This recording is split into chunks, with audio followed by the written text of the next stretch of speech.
3,000 years without a single war. The Galactic Concordat had achieved what no civilization in history had managed. They had ended violence itself. Observer Liz clicked her mandibles together as she reviewed the latest scan data. The insectoid analyst had worked at Monitoring Station 7 for 40 years. She had never seen anything interesting.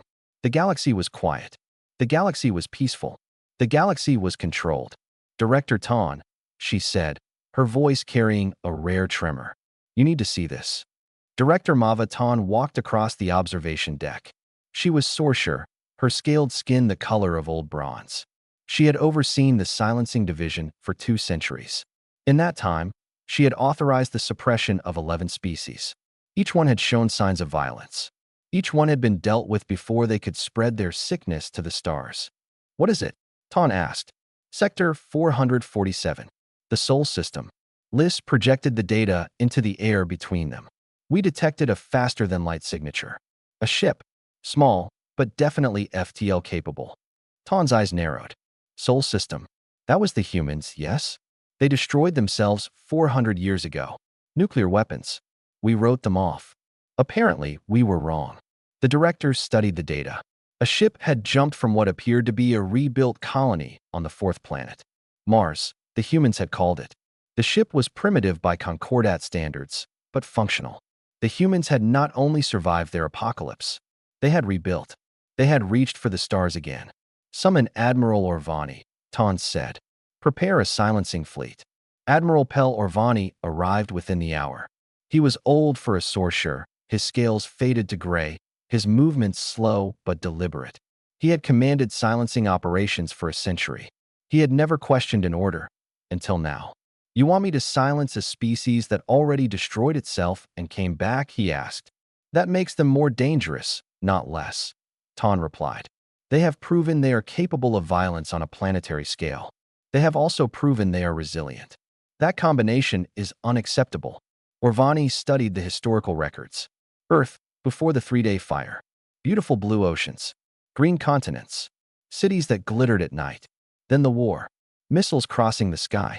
Fireballs blooming over population centers. 4 billion dead in 72 hours. And then, somehow, survival. The remaining humans had crawled out of their shelters. They had buried their dead. They had rebuilt. Not in decades, but in centuries. Slowly, carefully. And now they were reaching for the stars. Has any species ever done this before? Orvani asked. Destroyed themselves and recovered? No, Ton admitted. Which is precisely why they must be silenced. We cannot allow such a species to spread. The Admiral nodded slowly. Orders were orders. The Concordat had maintained peace for 3 millennia through decisive action. Hesitation led to war. War led to death. The math was simple. 200 warships assembled at the jump point. Each one carried enough firepower to reduce a continent to glass. But that was not how silencing worked. The Concordat did not destroy species. They simply took away their ability to cause harm. Technology would be disabled. Infrastructure would be dismantled. The humans would be returned to a pre-industrial state where they could live out their existence in peace, unable to threaten anyone. It was mercy, Ton always said. It was protection. It was the only way. The fleet jumped. Sol System was quiet when they arrived. The human colonies on Mars and the outer moons showed signs of activity. Ships moved between stations. Communications chattered across the void. They had built a civilization here among the rocks and ice, and they had detected the Concordat fleet immediately. Orvani expected panic. He expected weapons to power up, shields to activate, desperate attempts to flee. That was what species always did when the silencing fleet arrived. The humans did none of these things. Instead, a single ship launched from the Mars colony. It was small, barely larger than a shuttle. It carried no weapons. Its shields were minimal. It flew directly toward the Concordat fleet at a leisurely pace, as if 200 warships were not aimed at its home. Admiral, the communications officer said, we are receiving a transmission. The message played across every ship in the fleet. It was broadcast in 47 different galactic languages, including several that had not been spoken in centuries. A human woman appeared on the screen. She was small by the standards of most species, with dark skin and gray-streaked hair. Her eyes were calm. Her voice was steady. We know why you have come, she said. We understand. 3,000 years ago, you decided that violence must be controlled. You created the silencing protocol. You have used it on 47 species. You believe you are protecting the galaxy." She paused, and something like sadness crossed her face. "We are not here to fight you. We are not here to run. We are here to ask you, please, to let us show you what we learned. We burned our world. We killed our children. We looked into the darkness, and we found our way back. Please, let us show you." The transmission ended. Orvani stared at the screen. In 100 years of silencing operations, no species had ever responded like this. No species had ever asked to speak. No species had ever known about the other 47. How did they know about the other 47? "Admiral," Ton's voice came through the command channel. "Proceed with the silencing protocol." Orvani's hand hovered over the command console. The human ship waited, unarmed, unafraid. "Admiral, did you hear me? Proceed." He heard her. He would obey. He always obeyed. But for the first time in a century, Admiral Pell Orvani hesitated. The airlock hissed open, and Ambassador Yuki Adissa stepped onto the Concordat flagship for the first time. She carried nothing but a small data device and 400 years of human history. Admiral Orvani had granted her request against every protocol. Director Ton had ordered him to proceed with the silencing. He had not refused. He had simply delayed. For 1 hour, he told himself. 1 hour to understand why this species was different. Yuki was shorter than he expected. Humans were a small species, fragile-looking compared to the armored sorcerer. Her bones were thin. Her skin was soft. She had no claws, no fangs, no natural weapons of any kind. And yet she walked through a ship full of soldiers as if she belonged there. "Thank you for seeing me," she said. Her sorcerer was excellent, barely accented. "I know this is unusual." "Everything about your species is unusual," Orvani replied. "You should be extinct. You nearly made yourselves extinct. And yet here you are." "Yes." She did not look away from his gaze. "Here we are." He led her to a private chamber. Guards stood outside. Weapons were trained on her at all times. She did not seem to notice, or perhaps she simply did not care. "Tell me," Orvani said. "Tell me how you survived." Yuki activated her data device. Images filled the room. Earth, 400 years ago. A beautiful world. A dying world. "We called it the 3-day fire," she began. "It started over resources. Water mostly. The ice caps were melting. The deserts were spreading. Nations blamed each other. Tensions rose. And then someone launched the first missile. The images showed the war. Bright flashes over cities. Mushroom clouds rising into poisoned skies. Forests burning. Oceans boiling at the edges. 4 billion people, gone in 3 days. The survivors called themselves the Burn Generation," Yuki continued. "My grandmother was one of them. She was 7 years old when the bombs fell. She hid in a basement for 3 weeks, drinking rainwater that made her sick, eating whatever she could find. When she came out, there was nothing left." Orvani watched in silence. He had seen the records of other violent species. He had authorized their silencing without hesitation. But those species had always been in the middle of their wars, still burning with hatred, still ready to kill. The humans had already finished their war. They had already paid the price. "The Burn Generation made a choice," Yuki said. "They could have continued fighting. There were still weapons. There was still hatred. Some wanted revenge. Some wanted to finish what the bombs had started. But most of them were just tired. Tired of death. Tired of fear. Tired of being the monsters they had become." New images appeared. People gathering in the ruins. Building shelters together. Sharing food with former enemies. Children learning to read by firelight. They created the Ash Accords. A new way of living. Not based on punishment, but on accountability. Not based on revenge, but on restoration. Every person who had done harm was given a choice. Face what they had done, make amends where possible, and work to rebuild. Or be exiled to die alone in the wasteland. And they chose to rebuild. Most of them. Not all. Some could not face what they had done. Some chose exile. But most of them wanted to be better. They wanted to prove that humanity was more than its worst moments. Orvani leaned back. "This is a pleasant story, Ambassador. But it does not explain why I should not carry out my orders. You rebuilt. That is admirable. But you also proved you are capable of destroying yourselves. What happens when you reach other worlds? What happens when you meet species you do not like?" Yuki smiled.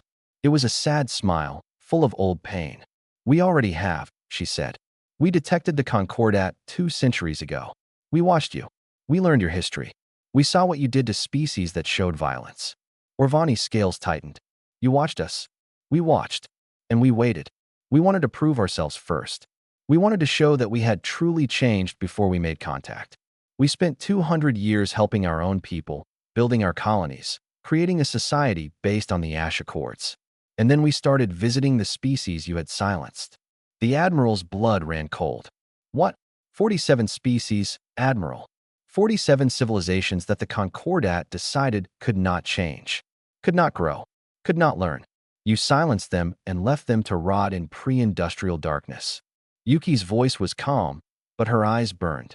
"We have been visiting them for 50 years. We have been helping them rebuild. Not with weapons, not with technology they were not ready for. With teachers, with hope, with the belief that no species is beyond redemption." Orvani stood. His hand moved toward his weapon, then stopped. This small, fragile human had just confessed to undermining the foundation of galactic peace. She had admitted to crimes that would justify the immediate destruction of her entire species, and she had done it without fear. "Why tell me this?" he demanded. "Why not keep it secret?" "Because secrets are what started our war," Yuki replied. "Secrets and lies and fear. We do not hide anymore, Admiral. We cannot. Hiding is how we died. Honesty is how we lived." The communication panel chimed. Director Tan's voice filled the room. "Admiral Orvani, you have delayed long enough. Proceed with the silencing protocol immediately. That is a direct order." Yuki looked at him. She did not plead. She did not beg. She simply waited. Orvani looked at his hand, still hovering near his weapon. One order. One command. 200 ships would reduce humanity to ashes and silence. "Admiral, respond." He closed his eyes. When he opened them again, he had made his choice. "Director Tan," he said slowly, "I require more time to assess the situation." The silence that followed was deafening. 50 years before the Concordat fleet arrived at Seoul, a small human ship landed on a world the galaxy had forgotten. Verith Prime was beautiful once. The Concordat records showed a civilization of artists and builders. The Verity had created towers that touched the clouds and music that could make other species weep. They had also fought a border war with their neighbors that killed 200,000 people. For that crime, they were silenced, Dr. Amara Cole stepped off the landing ramp and looked at what remained. The great towers were rubble now, 800 years of rain and wind wearing them down to stumps. The Verity lived in villages of mud and wood, farming with tools made of stone. They had forgotten how to read. They had forgotten their own history. They had forgotten they had ever reached for the stars that a crowd gathered to watch the strange visitors. The Verity were tall and thin, with 4 arms and skin that shifted colors with their emotions. Right now, most of them glowed a deep orange. "Fear. Easy," Amara said to her team. "No sudden movements. We are guests here." She had spent 20 years preparing for this moment, learning the old Verity language from Concordat databases, studying their culture, their history, their fall. She knew more about these people than they knew about themselves. It broke her heart. An elder pushed through the crowd. His skin was faded, his movements slow, but his eyes were sharp. "You are not Concordat," he said in a dialect that had drifted far from its roots. "Concordat ships are larger. Concordat people are cold." "No," Amara agreed. "We are human. We come from a world called Earth. We came to learn about your people." The elder studied her for a long moment. "There is nothing to learn. We are farmers. We have always been farmers. There is nothing more." "That is not true," Amara said gently. "You were builders once. Artists. Musicians. You created things that made the galaxy weep with joy. You were silenced 800 years ago, but before that, you were magnificent." The elder's skin flickered through several colors. Confusion, doubt, and something else. Something that looked almost like hope. "You speak lies," he said, but his voice wavered. "I speak truth." Amara held out her hand. In her palm was a small projector. "I brought your history with me. Your real history. Would you like to see?" That night, the village gathered around a fire. Amara showed them images of their ancestors. The great towers. The orchestras that played instruments no one remembered how to make. The scientists who had begun mapping distant stars, and then she showed them the war. The border conflict that had spiraled out of control. The 200,000 dead. The Concordat fleet arriving not with weapons, but with a silence that stripped away everything they had built. Chief Broden Vasht, the elder who had first approached them, wept openly. His 4 hands covered his face as his skin cycled through colors of grief. "We were so close," he whispered. "What do you mean?" Amara asked. "The war. I remember the stories my grandmother told me. Before the Sky People came, before the silence fell, there were talks. Peace talks. The fighting had stopped. Our leaders were meeting with the enemy leaders. They were going to end it. They were going to make peace." He looked up at her with ancient eyes. "We were weeks away from ending our own war. And then they came and took everything." Amara felt her own tears falling. This was not the first time she had heard such stories. The Concordat did not wait. They did not give species a chance to learn. They saw violence, and they acted. Swift, decisive, final.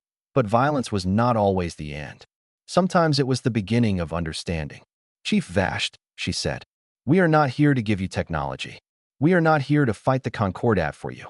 We are here to help you remember who you were, and to help you become who you want to be." The restoration took decades. Human teachers lived among the Verity, not as rulers, but as guests. They taught reading and writing, using the old Verity texts that Amara had brought. They helped rebuild schools, not with human designs, but with Verity architecture recovered from ancient records. Slowly, the Verity remembered. They remembered their music. They remembered their art. They remembered their science. And they remembered the peace they had almost achieved before it was taken from them. Chief Vasht's daughter, Kira, grew up learning both Verity and human history. She became the first of her people in 800 years to look at the stars and understand what they were. "Will you help us fight them?" she asked Amara one night. "The Concordat. Will you help us take revenge?" Amara shook her head. "Revenge is what we almost destroyed ourselves with. We learned a different way. The Concordat is not evil, Kira. They are afraid. They saw violence, and they tried to stop it the only way they knew how. They were wrong, but they were not evil. Then what do? We become what they said we could never be. We become proof that they were wrong. And when the time comes, we show them. Not with weapons. With ourselves." 50 years later, as the Concordat fleet surrounded Sol System, Ambassador Adissa transmitted coordinates to Admiral Orvani. 47 worlds, she said. 47 species you decided could not change. Would you like to see what they became when someone believed in them? On Varith Prime, Kira Vasht looked up at the stars. She was an elder now, her skin faded like her father's had been. But her eyes were just as sharp. The time had come. The council chamber of the Galactic Concordat had not seen such chaos in 3,000 years. Admiral Orvani stood before the assembled leaders, his scales pale with exhaustion. He had traveled for weeks to reach the capital world. He had brought evidence that would shake the foundations of everything they believed. 31 species, he said, projecting images into the air. 31 of the 47 civilizations we silenced have been rebuilt. Not by us, by the humans. The chamber erupted. Voices overlapped in a dozen languages. Some demanded war. Some demanded answers.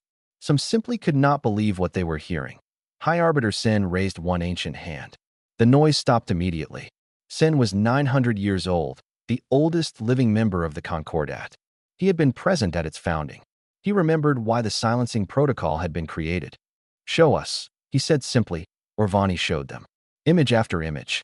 World after world. The Verity, building new towers that touched the clouds. Their music, heard again for the first time in 8 centuries. The Krell, a species silenced for a religious war, now teaching philosophy at universities that welcomed all faiths. The Morandi, once feared as conquerors, now running the most advanced medical research center in the Outer Rim. They had cured a plague that threatened 3 Concordat worlds. They had shared the cure freely, asking nothing in return. "How?" asked a council member. "How did the humans do this?" "They did not give these species weapons," Orvani explained. "They did not give them technology they were not ready for. They gave them teachers. They gave them their own histories back. They gave them hope." Director Ton stepped forward. Her scales were flushed with anger. "This proves nothing except that humans are dangerous," she declared. "They have been operating in secret for 50 years.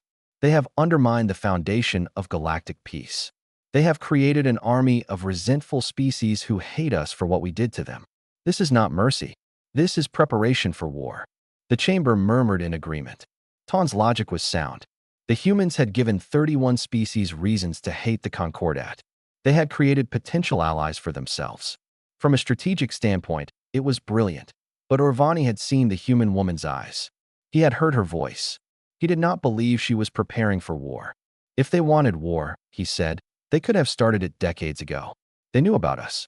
They knew our weakness. They chose to rebuild instead of attack. Because they were not ready, Ton countered. Because they needed more allies first. Now they have them. Now they are ready. High Arbiter Sen listened in silence. His ancient eyes missed nothing. After the session ended, he summoned Orvani to his private chambers. The room was sparse, decorated only with a single image, a planet burning. The Arbiter's homeworld, destroyed in the war that had led to the Concordat's founding. You have doubts, Sen said. I do, Orvani admitted. The human ambassador said something that has stayed with me. She said that secrets and lies started their war. She said honesty is how they survived. She told me the truth about what they had done, even though that truth could have justified destroying her species. Why would she do that if she was planning to attack us? Sen was quiet for a long moment. I have lived for 900 years, he finally said. I was there when we created the silencing protocol. I believed in it. I still believe in its purpose. But I have also wondered, sometimes in the deep of night, if we made a mistake. A mistake. We saw violence and we feared it. We created a system to control it. But control is not healing. Silence is not peace. The old Arbiter looked at the burning planet on his wall. We stopped wars. But did we ever stop the hatred that caused them? Or did we simply bury it, letting it fester in the dark? The door burst open. Director Ton stood there, flanked by guards. High Arbiter, she said. I have been monitoring this conversation. Admiral Orvani has shown sympathy for a hostile species. He has delayed a direct order. He has contaminated the council with doubt. I am placing him under arrest for sedition. Sen's eyes widened. Director, this is highly irregular. These are irregular times. Ton gestured, and the guards moved forward. The silencing fleet will proceed without him. The humans will be dealt with. This threat to galactic peace will be eliminated. As the guards led Orvani away, his communication device chirped. A message from Ambassador Adissa. We know what is coming, her voice said. We will not fight back, but we would like you to witness what happens next. Ton heard the message. She smiled coldly. Witness, she said. The only thing to witness will be the end of a dangerous species. Take him. The guards dragged Orvani toward the detention block, but as they passed a service corridor, he saw an opportunity. A moment of distraction. A door left slightly open. He had spent a century obeying orders without question. He had silenced 11 species because he was told to. He had believed in the system. Now, for the first time, he chose to believe in something else. He ran. Behind him, alarms began to sound. But Orvani was already gone, racing toward the docking bay. He had a ship. He had coordinates. And he had a choice to make. For 3,000 years, the Concordat had enforced peace through silenced. It was time to hear what the humans had to say. 200 warships dropped out of faster-than-light travel and surrounded the human colonies. Fleet Commander Tyrus Vin stood at the center of his bridge, ready to give the order that would end a species that he had expected chaos. He had expected panic. He had expected desperate attempts to flee or fight. What he found was silence, not the silence of death, the silence of peace. On Mars, the colony continued its normal operations. Ships moved between stations, but none of them were warships. Communications chattered, but none of them were distress calls. Sensors showed children in schools, workers in factories, families eating dinner together. N01 was running. Commander, his tactical officer said, confused. They are not responding to our presence. No weapons activation. No shield reinforcement. They are just continuing. Vin frowned. This was wrong. This was all wrong. Species facing extinction always fought. It was natural. It was expected. It was what justified the silencing. You could not reason with species that chose violence over surrender, but the humans were not choosing violence. They were not choosing surrender either. They were simply living. A transmission came through. Ambassador Adissa's face appeared on every screen in the fleet. We know why you have come, she said. Her voice was calm, almost gentle. "We understand your fear. 3,000 years ago, you saw what violence could do. You decided to stop it the only way you knew how. You created the silencing protocol. You believed you were saving the galaxy." She paused, and her eyes seemed to look directly at Ven. "We survived our own extinction. We watched 4 billion of our people die in 3 days. We crawled out of the ashes, and we learned something important. We learned that violence is not strength. It is failure. It is the failure of imagination, of empathy, of hope. We will not fail again." The transmission ended. Ven's hand hovered over the command console. One order, one word. The humans would be silenced forever. "Commander," his sensor officer interrupted. "New contacts. Multiple FTL signatures." Ships appeared at the edge of the system. Dozens of them. Then hundreds. They were not Concordat vessels. They were not human either. They were something else entirely. The unsilenced 31 species that humanity had helped rebuild over 50 years. 31 civilizations that the Concordat had written off as irredeemable. They had come, crossing the galaxy in secret, arriving at exactly this moment. None of them carried weapons. "Concordat fleet," a new voice broadcast. Ven recognized the speaker from the intelligence files. "Kira Vasht, Elder of the Verity. We are the species you silenced. We are the species you believed could never change. We are here to stand with the humans. Not to fight, to witness." The unsilenced ships moved slowly into position between the human colonies and the Concordat fleet. Hundreds of unarmed vessels, crewed by species that had every reason to hate the Concordat, placing themselves in the line of fire. "What?" Ven demanded over an open channel. "We silenced you. We took everything from you. Why would you die for the humans?" Kira's answer was simple. "Because they gave us back our future. They believed in us when no one else did. They taught us that redemption is possible. What did the Concordat ever give us but silence?" Ven looked at his tactical display. 200 warships against hundreds of unarmed vessels. He could destroy them all. It would be easy. It would be justified. They were interfering with a lawful silencing operation, but it would not be right. Another alert. A single ship, small and fast, emerging from FTL. Admiral Orvani's personal vessel. "Orvani," Ven growled. "You are a fugitive. You have no authority here." "I have truth," Orvani replied. He broadcast files to every ship in the fleet. Director Ton manipulated the evidence. She accelerated silencing operations against species that were close to achieving peace on their own. The Verity were weeks away from ending their war. The Krell had already signed a ceasefire. Ton did not protect the galaxy. She silenced voices that were about to speak for themselves. The Concordat officers reviewed the files. Whispers spread through the fleet.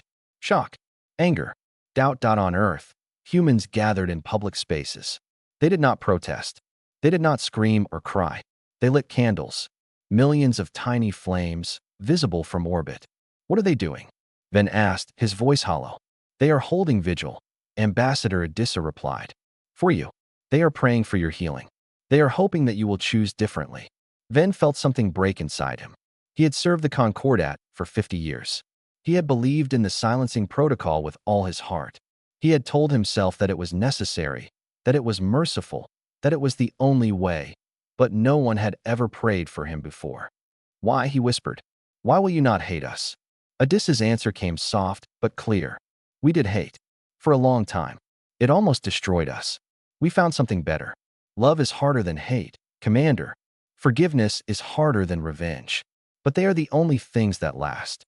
One by one, Ven's officers began standing down their weapons. Not because of orders, because of choice. And then, at the edge of the system, one final ship appeared. High Arbiter Sin had come to see for himself. 1 year after the fleet stood down, High Arbiter Sin walked through a place he never expected to visit. The Memorial of Ashes stood on Earth, built exactly where the first nuclear bomb had fallen 4 centuries ago. It was not a monument to victory. It was a monument to shame, to remembrance, to the promise that humanity would never forget what it had done to itself. Sin had spent the past year living among humans.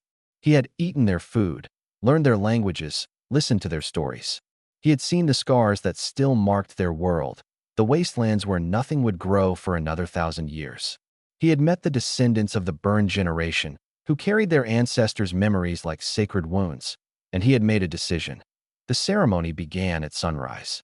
Representatives from all 47 formerly silent species had gathered. Beside them stood delegates from the Concordat, uncomfortable but present. Admiral Orvani stood among them, no longer a fugitive but a hero to many. Fleet Commander Vin was there too, his eyes still carrying the weight of the choice he had made, and Director Ton. She stood in chains, awaiting judgment. Sin walked to the central platform. 900 years of life had taught him many things, but this moment felt new, fresh, terrifying.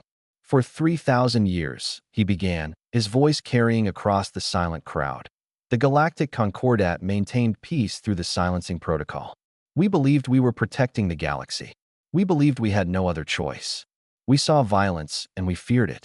We created a system to control it. He paused, looking out at the faces before him.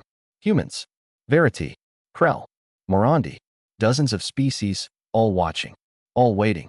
We were wrong. The words hung in the air. Sen felt their weight. 900 years of certainty, crumbling in a single sentence. We did not end violence, he continued. We buried it.